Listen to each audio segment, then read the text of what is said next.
Alors on va faire la lecture ce matin dans le chapitre 5 de l'évangile de Jean, à partir du verset 1er. Et nous lirons les 16 premiers versets.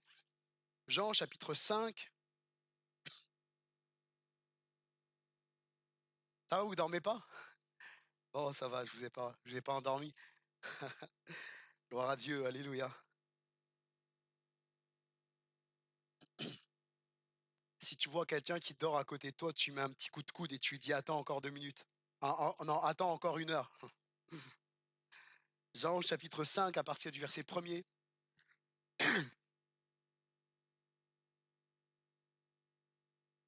Nous lisons ceci: après cela, il y eut une fête des Juifs et Jésus monta à Jérusalem. Or, à Jérusalem, près de la porte des brebis, il y a une piscine qui s'appelle en hébreu Bethesda et qui a 5 portiques.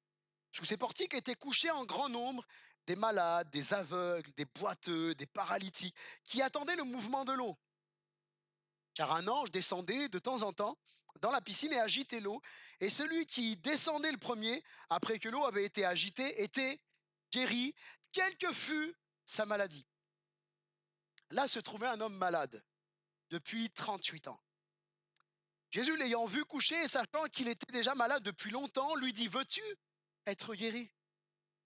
Le malade lui répondit: Seigneur, je n'ai personne pour me jeter dans la piscine quand l'eau est agitée, et pendant que j'y vais, quelqu'un d'autre descend avant moi. Lève-toi, lui dit Jésus, prends ton lit et marche. Aussitôt cet homme fut guéri. Il prit son lit et marcha. Alléluia. C'était un jour de sabbat. Les Juifs dirent donc à celui qui avait été guéri: c'est le sabbat et il ne t'est pas permis d'emporter ton lit. Il leur répondit: celui qui m'a guéri m'a dit: prends ton lit et marche. Ils lui demandèrent: mais qui est l'homme qui t'a guéri? Qui est l'homme qui t'a dit, pardon, prends ton lit et marche? Et celui qui avait été guéri ne savait pas qui c'était, car Jésus avait disparu de la foule qui était dans ce lieu. Depuis, Jésus le trouva dans le temple et lui dit: voici, tu as été guéri, ne pêche plus, de peur qu'il ne t'arrive quelque chose de pire. Cet homme s'en alla et annonça aux Juifs que c'était Jésus qui l'avait guéri. C'est pourquoi les Juifs poursuivaient Jésus, parce qu'il faisait ces choses le jour du sabbat. Un beau récit, n'est-ce pas, que nous connaissons, que nous avons lu bien des fois depuis notre vie chrétienne, mais j'aimerais souligner quelques aspects avec vous, souligner quelques points de ce chapitre 5 et de cette lecture. Premièrement, c'est que Jésus désire un contact avec nous. Jésus désire un contact. Jésus est la miséricorde et le pardon incarné. La piscine est appelée Bethesda. Et Bethesda signifie maison de miséricorde. Maison de miséricorde. Ce lieu s'appelait certainement ainsi à cause de ce qui se disait, qu'un ange de Dieu descendait de temps en temps, agitait l'eau, et celui qui était jeté dans l'eau, le premier, était guéri. Et dans ce lieu, ce paralytique va rencontrer plus qu'un ange. Alléluia. Il va rencontrer plus qu'un ange pour lui faire miséricorde. Parce que l'ange est comme toute créature, il a ses limites. Mais le Dieu qui est sans limite vient à sa rencontre. Jésus vient à sa rencontre. Il va trouver son créateur, celui qui l'a créé, celui dont l'apôtre Jean va dire la parole était au commencement avec Dieu. Rien de ce qui a été fait n'a été fait sans elle. Et la parole, c'est Jésus, la parole faite chair. Alléluia. Dieu fait homme va venir lui faire directement, en personne, miséricorde. Et finalement, voilà le vrai motif de pourquoi Dieu guérit. Parce qu'il aime, il nous aime et il use de miséricorde envers nous. Et qu'il désire manifester sa gloire. Jésus ne guérit pas dans le seul but d'améliorer ton confort de vie parce que maintenant tu n'es plus malade et tu vas pouvoir faire plein de choses. Jésus guérit afin de révéler sa gloire dans ta vie pour que tu vives avec lui. Et quand nous lisons les Écritures, nous voyons que les miracles, les guérisons accompagnaient la parole de Dieu. Jésus n'est jamais venu en disant, je vais faire une soirée spéciale de guérison, de miracles. Il ne prêche pas, il se contenterait simplement de guérir les gens. La Bible dit que Jésus allait de lieu en lieu et il enseignait, il prêchait la bonne nouvelle du royaume. Et ce lieu est vraiment devenu pour cet homme un lieu de miséricorde, car Jésus va avoir compassion de lui, il va le guérir. Et aujourd'hui, j'aimerais dire à quelqu'un, tu peux aussi trouver ton Bethesda aujourd'hui, la maison de miséricorde, le lieu où tu viens à la rencontre de Dieu, où tu te laisses pardonner, où tu t'es restauré dans ta vie, où tu es guéri, où Dieu te fait miséricorde. Tu peux ce matin, toi aussi, avoir ton Bethesda. Jésus désire faire miséricorde. Jésus désire te faire miséricorde. Jésus nous a fait miséricorde. Alléluia. Jésus nous a fait miséricorde. On était perdus sans lui, dignes d'aller en enfer. Alors vous savez, quand on entend parfois des slogans, des choses, parler de saisir son... Souvent je le dis avec humour, saisis ton potentiel. Il n'aurait pas fallu me prêcher ça quand j'étais dans ma cité, hein, parce que j'aurais rien saisi du tout, moi, pas de potentiel. Mais Jésus, il est venu pour nous faire miséricorde, pour nous pardonner, pour nous sauver, nous qui ne méritions absolument rien. La grâce, elle est imméritée. Personne ne peut dire je mérite la grâce de Dieu. Je suis, vous savez, des fois on utilise des textes hors contexte. Je suis une créature si merveilleuse, Seigneur, tu ne peux que m'accueillir. La Bible dit que tous sont péchés et sont privés de la gloire de Dieu, mais Dieu désire faire miséricorde. Et peut-être cette parole, c'est pour quelqu'un ce matin. Dieu désire te faire miséricorde, il désire te restaurer, il désire te guérir, il désire te pardonner. Toujours dans ce premier point qui va être, il y a plein de sous-points dans ce premier point, Jésus désire un contact avec nous. Deuxièmement, Jésus c'est tout de nous. Il est écrit au verset 6, Jésus l'ayant vu coucher et sachant qu'il était malade depuis longtemps. Le sujet de l'omniscience de Christ, c'est omniprésent dans toutes les Écritures. Le fait que Jésus sait tout, et principalement dans l'évangile de Jean, ce sujet de l'omniscience de Jésus, que Jésus sait tout, il est prédominant. Il est là constamment présent. Et si vous remarquez, depuis le début de notre étude, j'ai toujours un point, depuis le début de notre étude sur l'évangile de Jean, j'ai toujours ce point qui revient, que Jésus sait tout, connaît ta vie parfaitement. N'est-ce pas merveilleux, frères et sœurs, de réaliser qu'avant même que tu connaisses Jésus, avant même que tu ne t'intéresses à lui, lui, il te connaissait. Que tout ce que tu as pu passer dans ta vie, dans ton enfance, dans ton parcours, Jésus le savait. Et Jésus savait à quel moment il allait venir te rencontrer. Ce n'est pas une erreur, hein. C'est pas un jour tu es rentré dans une église, puis tu as décidé de choisir Jésus. Non, Jésus est venu te chercher. Et il savait à quel moment il le ferait. Des fois, ça m'arrive de me poser la question, si le Seigneur était, bien sûr, je crois à la toute-puissance de Dieu, à sa souveraineté totale, si le Seigneur était venu et avait frappé à la porte de mon cœur à une autre circonstance, est-ce que j'aurais répondu immédiatement? Jésus sait quand il vient nous chercher. Jésus sait à quel moment il vient.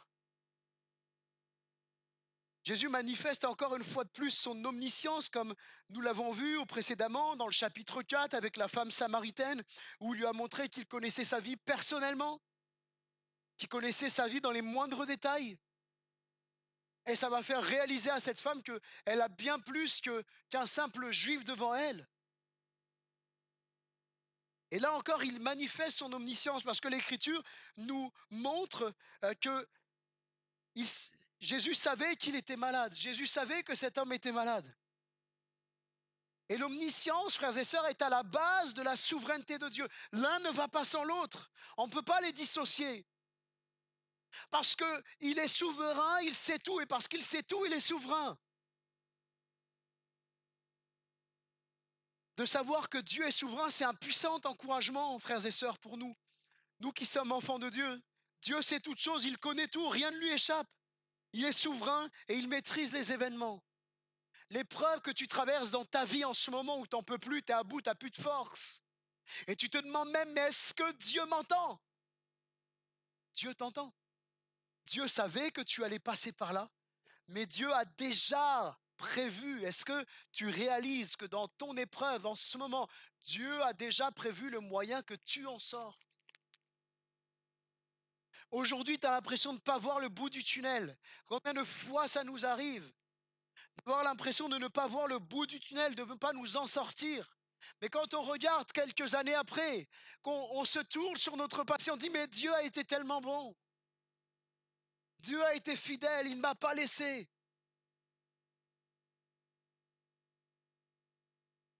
Quelle grâce de savoir que Dieu maîtrise tout. Tout ce qui nous arrive, Dieu le sait. Dieu maîtrise toutes choses.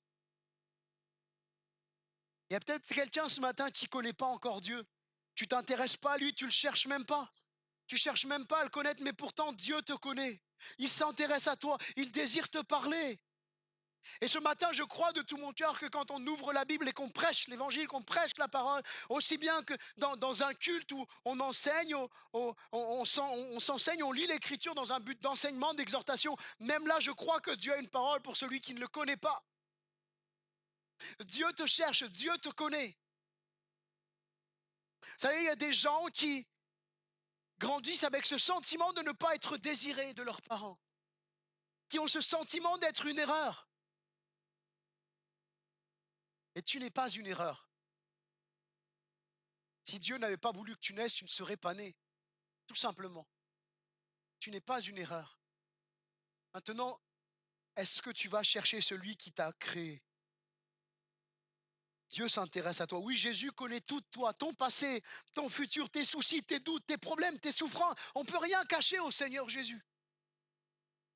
Et si toi aujourd'hui, maintenant qu'on a vu que Dieu te connaît, si toi aujourd'hui tu cherchais à connaître Dieu, j'aimerais te dire, n'attends pas qu'il soit trop tard. Si Dieu touche ton cœur, si Dieu se révèle à toi, si Dieu te montre la misère de ton péché, parce que je crois que Dieu le fait toujours. Jésus va dire que le Saint-Esprit, lorsqu'il sera venu, il convaincra le monde de péché, de justice et de jugement. Et c'est sur ces paroles que je m'appuie en prêchant l'évangile. Dimanche après dimanche, en disant, mais Seigneur, on ouvre ta parole. À toi de faire le travail, Seigneur. Moi, je ne peux pas le faire, le travail. À toi de faire le travail. Prends le relais, Seigneur Jésus. Convainc de péché, convainc de justice, de jugement.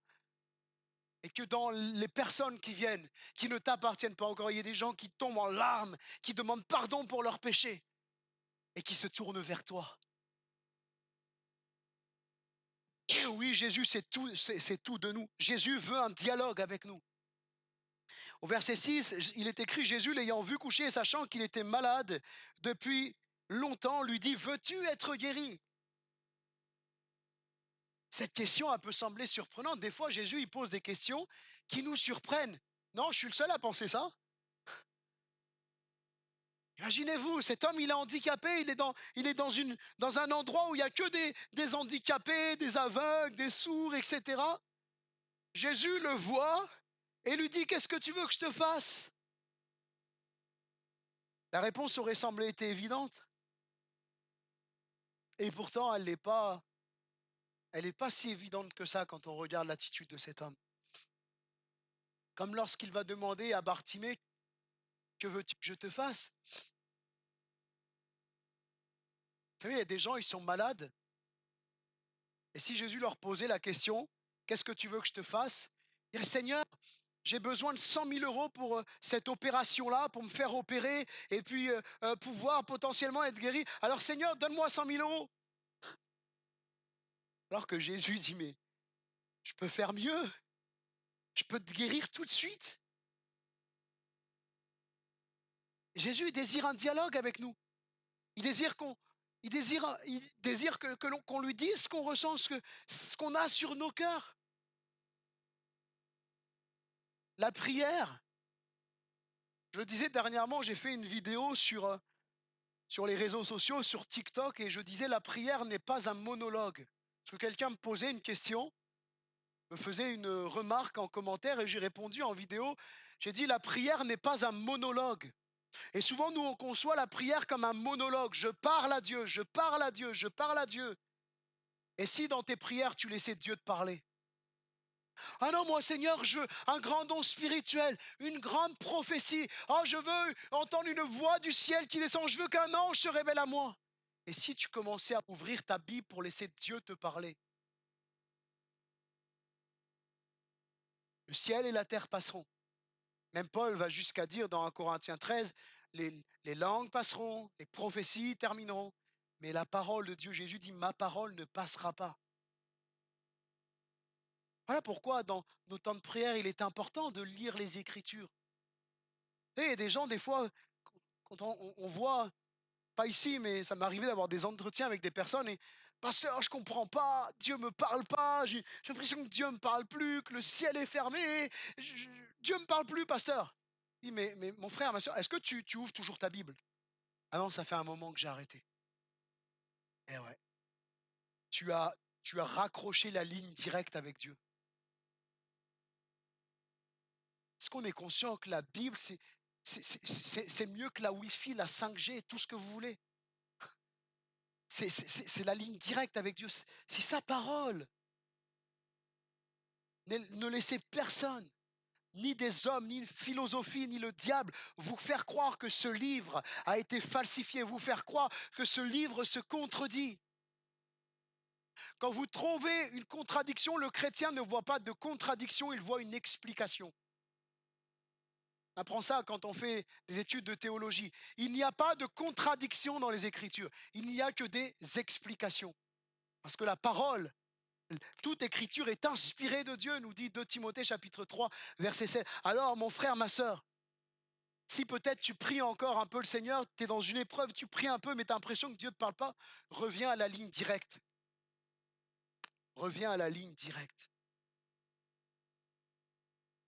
La première chose qui intéresse Jésus, c'est un contact avec nous. Par cette question, il veut entrer en communication avec le malade, échanger avec lui. Il s'intéresse à lui. En tant que chrétien pentecôtiste, nous croyons que Jésus guérit encore et toujours les malades. Alléluia. Ah, amen. Parce qu'il est le même hier, aujourd'hui, éternellement. Il ne change pas. Gloire à Dieu.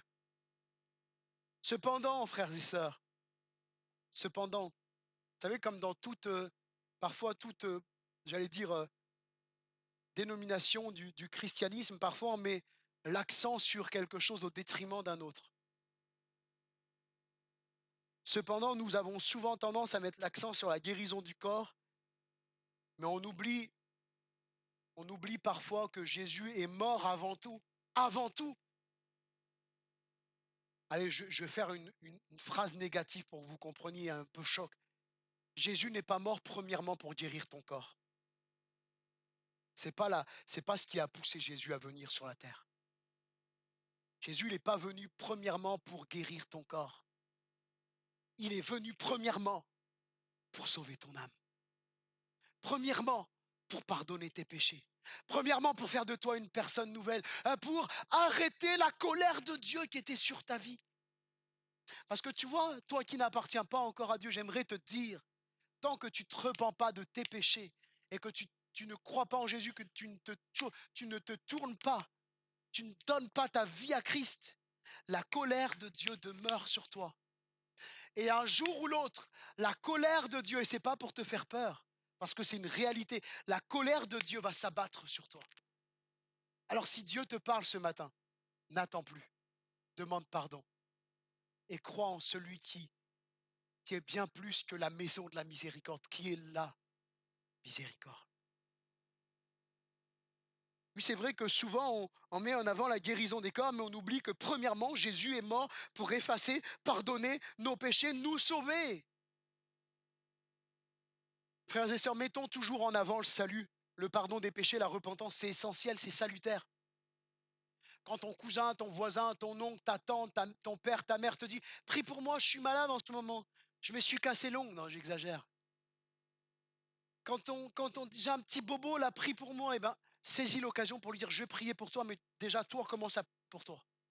Et puis, j'aimerais te dire quelque chose, c'est que tu peux être guéri de ton corps, mais ton âme, elle est perdue pour l'éternité. Avec vos mots. Dire, mais tu sais, Jésus, il est mort pour te pardonner. Il faut que tu demandes pardon à Jésus. Il faut que tu cherches Jésus. Il faut que tu lises la Bible. Ne passez pas à côté de ça. Vous savez pourquoi il ne faut pas passer à côté de ça? Parce que peut-être la personne qui va te dire: «Prie pour moi là, tu sais, j'ai un cancer, j'ai ceci, j'ai cela». Peut-être que cette personne demain, elle sera morte et elle aura jamais entendu l'évangile. Avec tes mots, il faut lui rappeler ce que la Bible dit et l'encourager à lire les Écritures. Jésus désire guérir nos corps, oui, mais avant tout, il désire sauver nos âmes. Et le seul moyen pour aller au paradis, c'est d'avoir fait une rencontre avec Jésus, de s'être repenti de ses péchés et de marcher fidèlement avec lui. Une chose qui est intéressante à noter, c'est que cet homme, à cause de son handicap, il n'avait pas le droit d'entrer dans le temple de Jérusalem. Le temple de Jérusalem qui est symbole de la présence de Dieu. Et en rencontrant Jésus, cet homme va non seulement être guéri physiquement, mais parce qu'il est guéri, il est désormais possible d'entrer dans le temple. Parce qu'il est guéri de sa maladie, il a accès aujourd'hui à ce qui symbolisait autrefois la présence même de Dieu, le temple de Jérusalem. Jésus veut entrer en contact avec nous pour restaurer ce qui a été brisé. Et le péché est venu mettre un brisement, une séparation entre nous et notre Dieu, la Bible dit. La relation avec Dieu a été brisée pour que nous puissions être pardonnés, sauvés. Jésus veut entrer en contact avec nous pour cela.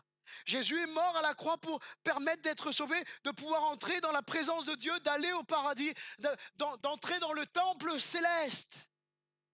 Lui dont l'épître aux Hébreux dit qu'il a traversé le temple et de ce qu'il a fait l'expiation de nos péchés, non pas avec le sang des animaux, mais avec son sang précieux et éternel.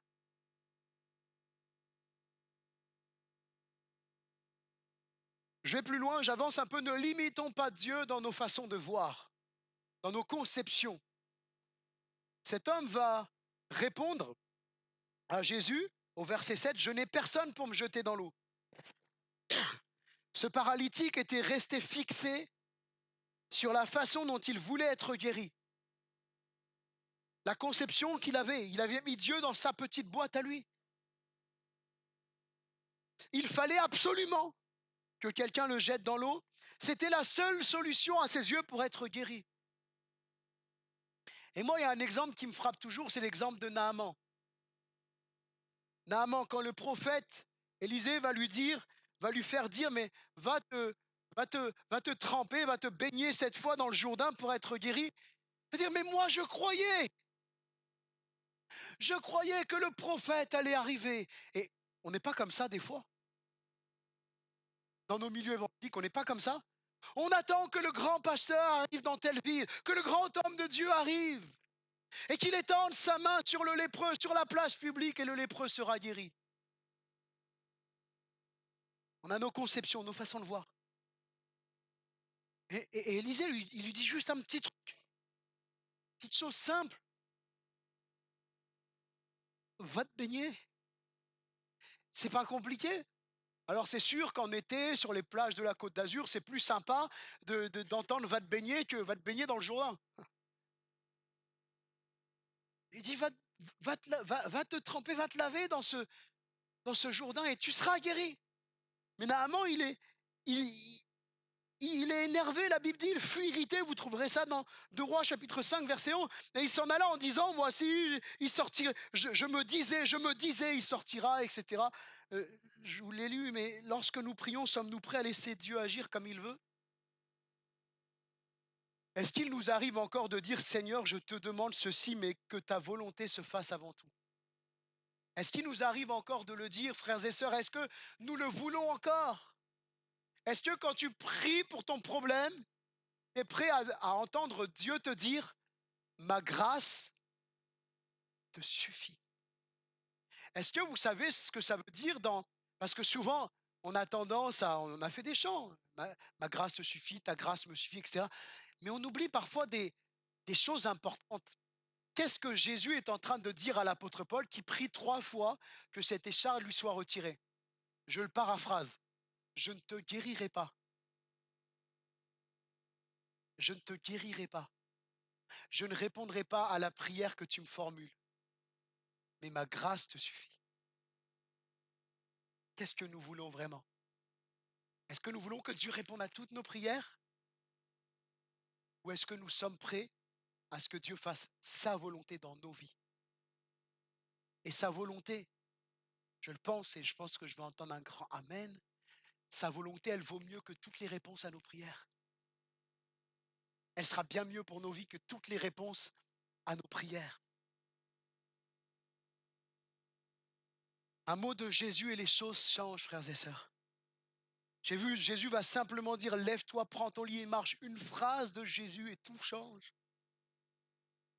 Un seul mot, une seule phrase de Jésus et même les situations les plus compliquées, même la maladie s'en va, même les démons sont chassés. Une seule phrase, un seul mot de Jésus et les démons sont chassés et les maladies s'en vont. Psaume 33, verset 9 nous dit ceci, car il dit, la chose arrive, il ordonne et elle existe. Si je veux voir Dieu agir dans tous les domaines de ma vie, j'ai besoin de prendre du temps pour venir le rencontrer en priant, en lisant la Bible, parce que ce qu'un homme sème, il le moissonne, il le récolte. Et simplement rappelle-toi ceci, dans ta situation, souviens-toi de ce que Job dira. Je sais que mon Rédempteur est vivant. Alléluia. Et qu'il se lèvera le dernier sur la terre. Il se lèvera, mon frère, ma sœur, le dernier sur ta situation. C'est lui qui aura le dernier mot. Ne soyons pas diabolocentriques. Je ne sais pas si ça se dit, mais c'est pas grave. Le diable m'attaque, le diable ceci, le diable, les démons, le diable. J'ai l'impression, des fois, j'avais fait une pensée du jour. euh, je crois même que je l'ai programmée, je l'ai reprogrammée pour dans quelques jours. Elle est peut-être repassée, je ne sais plus, sur mon site internet. Ça s'intitulait Combien de temps passes-tu à glorifier le diable? Des fois, il y a des gens, on a l'impression que le diable est plus souverain dans leur vie que Dieu. Et pourtant, enfant de Dieu, disciple de Jésus, celui qui est souverain sur ta vie, c'est Jésus, c'est ton Dieu, c'est ton sauveur. Et dans ta situation, il se lèvera le dernier. Un seul mot de Dieu en son temps. T'as vu cet homme? 38 ans de maladie. 38 ans de maladie. Et on aurait pu dire à Jésus, mais pourquoi t'es pas venu avant? Est-ce que c'était pas plus important, ce paralytique, que de changer de l'eau en vin? On pourrait, humainement parlant, dire ça à Jésus. Mais Dieu fait toutes choses belles en son temps. Et un mot de Dieu en son temps, dans ta situation, dans nos situations, dans nos problèmes, dans nos épreuves, un mot de Dieu en son temps, ça change tout. La seule chose, c'est qu'on a besoin d'apprendre la patience. Et ça, c'est pas facile. Deuxième point, et je crois que je m'arrêterai là. Et pour ceux qui sont là mardi, on verra un autre aspect de ce chapitre 5, un autre point. Jésus est Dieu venant à notre rencontre. C'est une vérité sur laquelle nous reviendrons souvent lors de cette série de messages sur l'évangile de Jean, parce que c'est un peu le sujet principal de cet évangile, montrer que Jésus est Dieu. Jean chapitre 20, verset 31, je lis pour vous, mais ces choses ont été écrites afin que vous croyiez que Jésus est le Christ, le Fils de Dieu, et qu'en croyant, vous ayez la vie en son nom. Alléluia. Par son écrit inspiré de Dieu, l'apôtre Jean nous témoigne de ce qu'il a vu, Dieu manifesté sous forme humaine en Jésus. Au verset 17 à 18, il est écrit, mais Jésus leur répondit, mon Père agit jusqu'à présent, moi aussi j'agis. À cause de cela, les Juifs cherchaient encore plus à le faire mourir, non seulement parce qu'il violait sabbat, mais parce qu'il appelait Dieu son propre Père, pour ceux qui disent que Jésus n'a jamais dit qu'il était Dieu. Notez bien ceci, se faisant lui-même égal à Dieu, à tel point que les gens qui sont là, les religieux juifs de l'époque, veulent sa peau, ils veulent faire mourir. Et de même, quand Jésus va dire, mais on reviendra dessus, avant qu'Abraham fût, je suis, c'est pas parce qu'il a fait une faute de français qu'ils veulent mettre fin à ses jours. Parce qu'on ne dit pas avant qu'Abraham fût, je suis, mais avant qu'Abraham fût, j'étais. Mais en fait, quand Jésus dit avant qu'Abraham fût, je suis, il montre là son éternité. Donc il révèle à ceux qui l'écoutent sa divinité. On reviendra dessus, je ne vais pas plus loin dans les détails de ce terme grec je suis, mais je l'ai déjà fait au milieu de vous et j'en reparlerai encore, mais simplement pour dire que Jésus, on voit dans les évangiles, Jésus a toujours été dépeint, décrit comme étant Dieu. Et il a toujours proclamé sa divinité. Je suis dans le Père et le Père est en moi, celui qui m'a vu a vu le Père. Ce texte commence en soulignant le fait que les Juifs voulaient la mort de Jésus car il appelait Dieu son Père, Fils de Dieu. Si Dieu est son Père, il est son Fils. Et il se fait égal à Dieu, il affirme être Dieu. Dans ce texte, nous soulignons plusieurs choses importantes. Dans son humanité, Jésus nous laisse un magnifique exemple de l'homme soumis à Dieu. Le Fils, versets 19 et 30. Si vous êtes toujours sur l'Évangile, vous allez sur le chapitre 5, vous allez au verset 19 et au verset 30, où Jésus dit, le Fils ne fait rien par lui-même, mais fait ce que le Père fait. Il ne cherche pas sa volonté, mais la volonté du Père.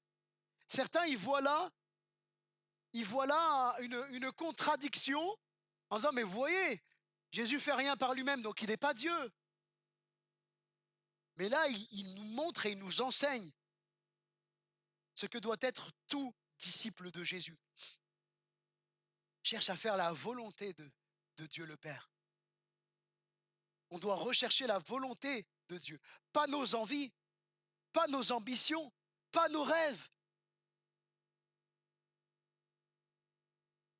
mais la volonté seule de Dieu, qui des fois va contrarier nos plans, va chambouler nos projets, va mettre un terme à nos rêves.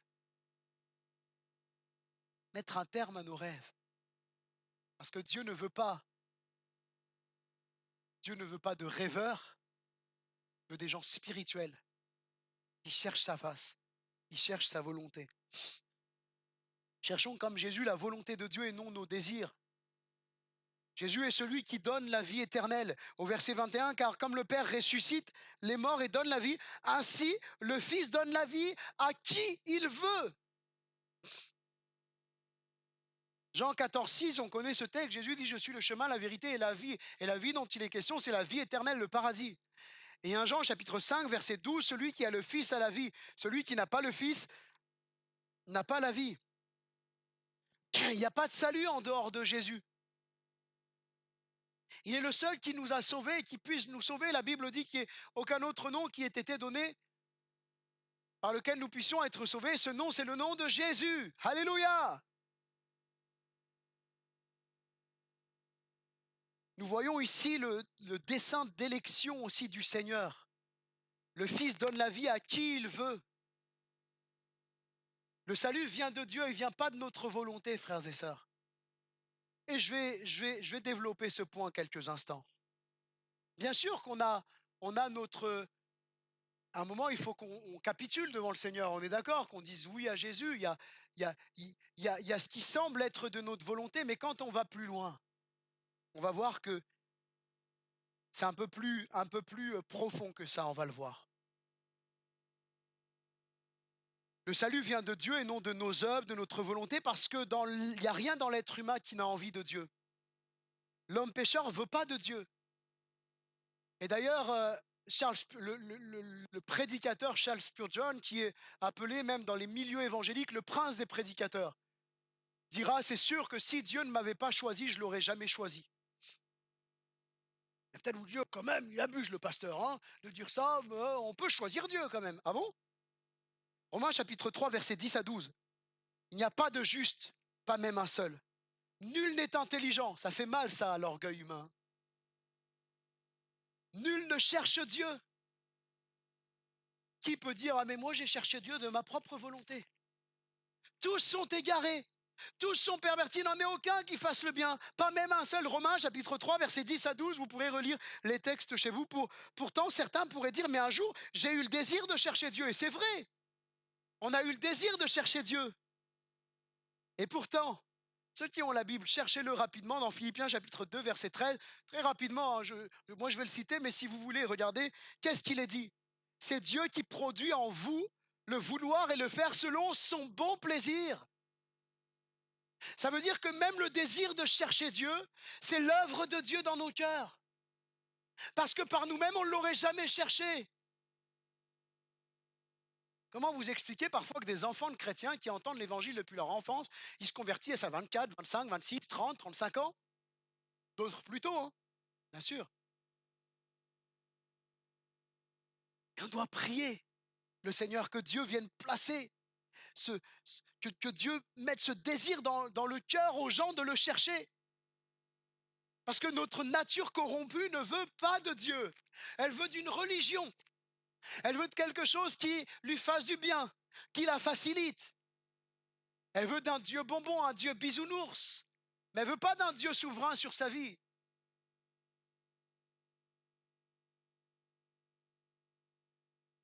On ne peut pas choisir Dieu, se repentir de nos péchés sans une intervention du Saint-Esprit qui vient nous convaincre de pécher. Ce n'est pas possible. Jésus a dit en Jean chapitre 10, verset 11, que le bon berger donne sa vie pour ses brebis. Le salut acquis, qu'on s'entende bien, le salut acquis à la croix, il est largement, parce qu'on va dire, Jésus est mort, pardon, Jésus est mort pour pardonner les péchés, etc., du monde entier. L'être humain, il est réducteur quand même, hein.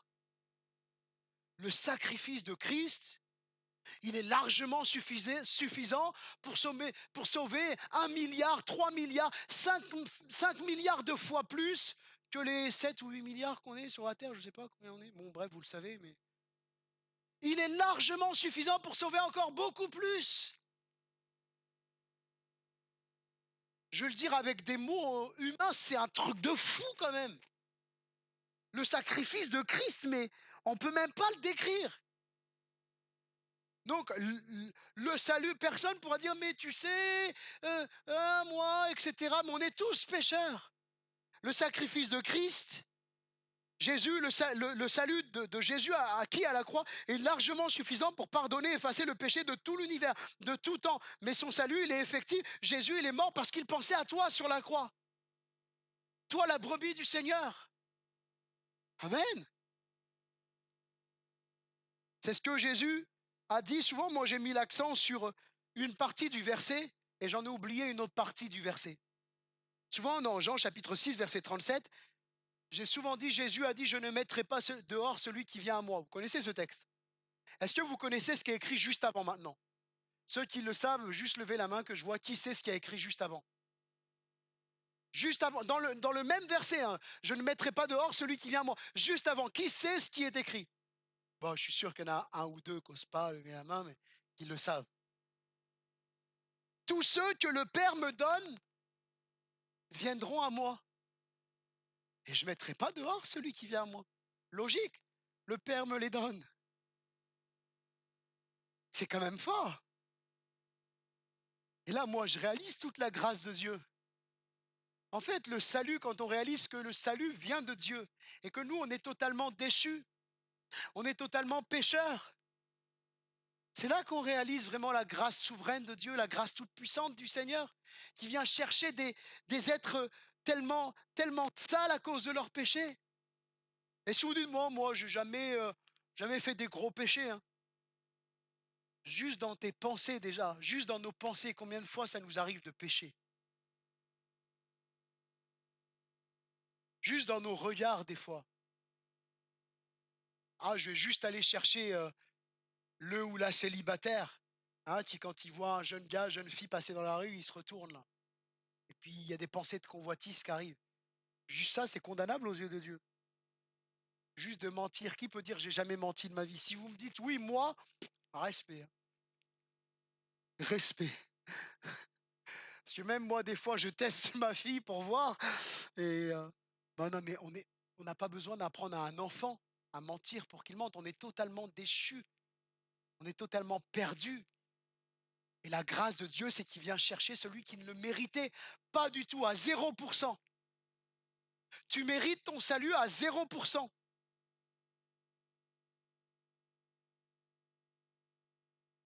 Donc le salut, hein, comme nous l'avons lu, où Jésus va dire, il donne la vie à qui il veut. Le salut, c'est un choix de Dieu. Jésus dit, ce n'est pas vous qui m'avez choisi, mais moi qui vous ai choisi. Jean chapitre 15, verset 16.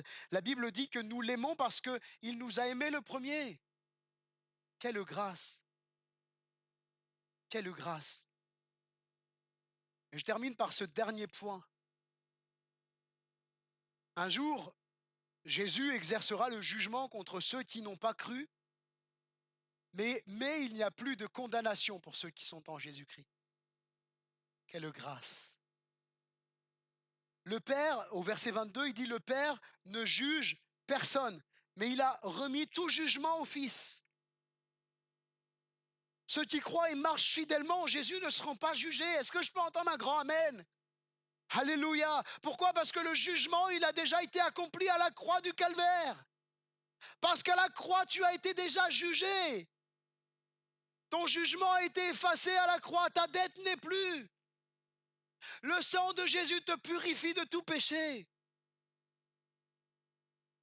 Quand le diable veut te rappeler que tu n'es qu'un pécheur et qu'il veut te faire culpabiliser et qu'il te dit ça sert à rien de te demander pardon, tu feras que de recommencer, tu ne mérites pas la grâce de Dieu.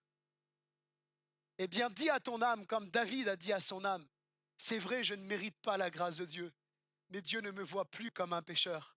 Parce que le sang de Jésus-Christ me purifie de tout péché. Parce que je suis un enfant de Dieu. Parce que Dieu m'a réconcilié à lui par le sang de Jésus. Au verset 24, celui qui écoute ma parole et qui croit en celui qui m'a envoyé a la vie éternelle et ne vient pas en jugement. Il a la vie éternelle, tu as la vie éternelle. Arrête de te poser 50 000 questions. Vous savez, il y a un débat dans le milieu chrétien, dans les milieux chrétiens, évangéliques, protestants, à savoir est-ce qu'un chrétien peut perdre son salut, ne pas le perdre. Mais des fois, on se prend trop la tête avec des questions. Je ne sais pas ce que vous en pensez. Pourquoi aller se prendre la tête à se poser la question tout le temps, est-ce que je peux perdre mon salut ou pas? Tu as la vie éternelle, marche avec Dieu. Pourquoi tu veux savoir si tu peux sortir ou revenir ou repartir? Reste avec Dieu, marche avec Dieu. Jésus connaît ses brebis qui dit les appelle par son nom. Marche avec Dieu de tout ton cœur. Celui qui sait tout, qui est omniscient, qui sait qui sont ses brebis, qui ne le sont pas, qui a réponse à toute question, c'est le Seigneur. Acceptons de savoir, acceptons de concevoir aussi qu'on est limité dans notre intelligence. Celui qui écoute ma parole, encourageons-nous par ce verset 24, celui qui écoute ma parole et qui croit à celui qui m'a envoyé à la vie éternelle et ne vient pas en jugement. Il est passé de la mort à la vie. Il a la vie éternelle. Il ne vient pas en jugement. Jésus dit, je donne ma vie pour mes brebis, elles ne périront jamais. Nul ne les ravira de ma main. Accrochons-nous à ces paroles. Pourquoi commencer à vouloir mettre des doutes dans nos cœurs, etc. Personne n'aura d'excuses. Et je reviens, je m'adresse à quelqu'un qui peut-être n'a pas encore vraiment fait ce pas. Personne n'aura d'excuses devant le Seigneur. De dire, mais moi, tu sais, Seigneur, etc. Parce qu'on sera jugé selon nos péchés. Celui qui n'a pas Jésus sera jugé selon ses péchés. Et personne n'aura d'excuses devant le Seigneur. On sera jugé à cause de notre péché, pas le péché de quelqu'un d'autre. Notez bien ceci, pas le péché de quelqu'un d'autre. Parce que certains ont déformé la doctrine biblique pour, sur des textes de l'Ancien Testament, vouloir amener des fausses doctrines comme quoi on pourra avoir les malédictions de nos ancêtres sur nous. Dieu va dire jusqu'à présent, on vous a dit, les pères ont mangé des raisins et les dents des enfants ont été agacées. Merci. Mais Dieu va dire, mais moi je vous dis que l'âme qui pêche, c'est celle qui mourra. Je ne ferai pas retomber le péché des enfants sur le péché des parents sur leurs enfants. On sera tous condamnés à cause de nos péchés. Et celui qui est en Jésus, il n'y a plus de malédiction sur sa vie. Toute arme forgée contre toi est brisée. Même si tu te dis, mais il y a des gens qui font de la sorcellerie, des choses bizarres, il y a des gens qui m'en veulent, etc. Ils peuvent rien faire. Jésus est avec ses enfants, il en prend soin. La seule chose, c'est à nous de nous garder, hein. Si tu commences à aller voir des médiums, des guérisseurs, etc., tu joues avec le feu, mon frère. Un enfant de Dieu, il fait pas ça. Un enfant de Dieu, il cherche pas à connaître l'avenir. On aimerait des fois, notre intelligence, elle aimerait, avouons-le. Ça va pas dans 10 ans. Mais l'enfant de Dieu, il cherche pas ça. Pour moi, un véritable chrétien, il va pas aller dans ces choses occultes. C'est sûr que si on va dans ces choses occultes, on ouvre la porte au diable. Mais l'enfant de Dieu, il est dit qu'il résiste au diable, le malin ne le touche pas. Tu es un enfant de Dieu. Donc il n'y a pas de malédiction sur ta vie. Tu es béni de toute bénédiction dans les lieux célestes en Jésus-Christ. Entends ceci, tu es béni de toute bénédiction dans les lieux célestes en Jésus-Christ. Amen, c'est bon de se rappeler les promesses de Dieu. Alors, je reviens, si aujourd'hui quelqu'un entend la voix de Dieu, n'endurcis pas ton cœur. Repens-toi et crois en Jésus. Repens-toi, demande, c'est quoi la repentance? C'est demander pardon sincèrement à Dieu. Si là, alors que j'ai parlé du péché, j'ai parlé de tout ce qu'on a pu faire, dire, etc. Tu te sens mal dans ton cœur. Sors pas de ce lieu avec ce mal-être, je t'en supplie. Sors pas de ce lieu avec ce mal dans ton cœur. Toi qui n'as pas encore Jésus dans ta vie, demande pardon à ta place. Avec tes mots, tu demandes pardon et tu crois que celui qui demande pardon, il obtient le pardon et la miséricorde de Dieu instantanément. Et crois en Jésus, marche avec Jésus, prie, lis la Bible. C'est ça être un chrétien.